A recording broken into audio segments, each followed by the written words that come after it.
Assalamualaikum. Our today's topic is tetanization. Again, very important Viva question. What is tetanization? At high frequency stimulation, successive contractions summate with each other, producing a smooth and continuous contraction of skeletal muscle. This is called as tetanization. एक example से समझें कि ये मैंने अपने हाथ में marker को फर्मली होल्ड किया हुआ है, तो मेरा ब्रेन मुसलसल स्टिमुलस दे रहा है कि हमने कॉन्ट्रैक्शन को मेंटेन रखना है।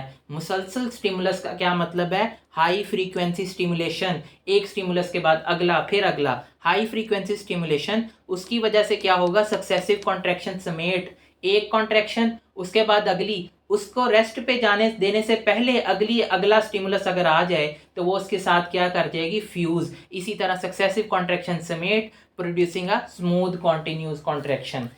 तो क्या होगा? इसको हम क्या कहेंगे? टेटनाइजेशन। इसको हम एक ग्राफ से समझते हैं। अगर हम एक इधर डिग्री ऑफ कॉन्ट्रैक्शन ले लें और इधर हम फ्रीक्वेंसी ऑफ स्टिमुलेशन ले लें, तो हमें पता है नॉर्मली किस तरह होता है एक एक्शन पोटेंशियल।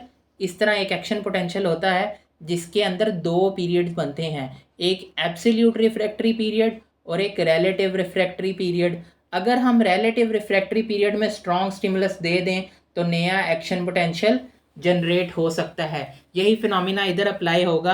अगर हम एक स्टिमुलस देंगे या फ्रीक्वेंसी कम होगी स्टिमुलस की, तो हमारे पास इस तरह का कुछ ग्राफ बनेगा जिसको हम एक ट्विच का नाम देंगे। ठीक है, वापस मसल अपने रेस्ट पे आ जाएगा। आहिस्ता आहिस्ता फिर अगला, फिर मसल रेस्ट पे आ जाएगा, फिर रेस्ट पे आ जाएगा। आहिस्ता आहिस्ता जब फ्रीक्वेंसी बढ़ती जाएगी तो क्या होगा? एक टाइम ऐसा आएगा कि मसल के रेस्ट पे जाने देने से पहले अगला स्टिमुलस आएगा और नेक्स्ट कॉन्ट्रैक्शन प्रोड्यूस हो जाएगी, फिर अगला, फिर अगला, फिर अगला, फिर अगला, इस तरह।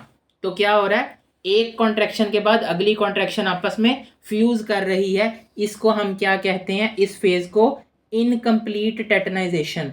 इनकम्प्लीट क्यों कह रहे हैं? क्योंकि थोड़ा सा मसल रेस्ट पे आ रहा है फिर अगली के साथ फ्यूज कर रहा है। तो हमें तो चाहिए स्मूथ कॉन्टिन्यूस कॉन्ट्रैक्शन। एक टाइम ऐसा आएगा जब ये फ्रीक्वेंसी 40 से 50 के बीच पहुंच जाएगी तो ये क्या होगा? एक स्मूथ कॉन्ट्रैक्शन हमें प्रोवाइड कर देगा और इसी को हम कहेंगे टेटनाइजेशन। जब हमें स्मूथ कॉन्टिन्यूस कॉन्ट्रैक्शन मिल जाएगी, अब हमारी डेफिनेशन के सारे स्टेप्स पूरे हो गए। High frequency stimulation, successive contraction समेट producing a smooth continuous contraction. This is called as tetanization. एक last question, why cardiac muscle do not tetanize? Cardiac muscles जो हैं वो टेटनाइजेशन क्यों नहीं शो करते? क्योंकि उनका रिफ्रैक्टरी पीरियड बहुत लॉन्ग होता है। Due to long refractory period cardiac muscle tetanize नहीं हो सकते।